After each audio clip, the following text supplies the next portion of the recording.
الاكزامينيشن، حتى نحصل على اكزامينيشن مضبوط للبيشنت راح نقسم الاكزامينيشن الى اثنين: اكسترا اورال اكزامينيشن والانترا اورال اكزامينيشن.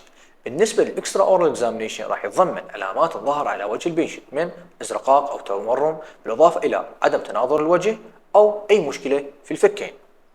اما بالنسبه للانترا اورال اكزامينيشن فراح يتضمن الاورال هايجين بصوره عامه من توث ديكي، جنجيفايتس او اي امراض باللسان، هارد بلت وسوفت بلت، بالاضافه الى فلور اوف ذا ماوث.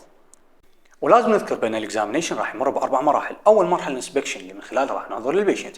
المرحله الثانيه البلبيشن باستخدام الاصبع او البروب راح نفحص البيشنت. اما بالنسبه للمرحله الثالثه البيركشن اللي باستخدام الميتال انسترومنت او الاصبع راح نفحص البيشنت من خلال النقر او الطرق على السن. اما بالنسبه للمرحله الرابعه باستخدام الستethoscope راح نسمع صوت التي ام جي وهو نادر الاستخدام طب الاسنان.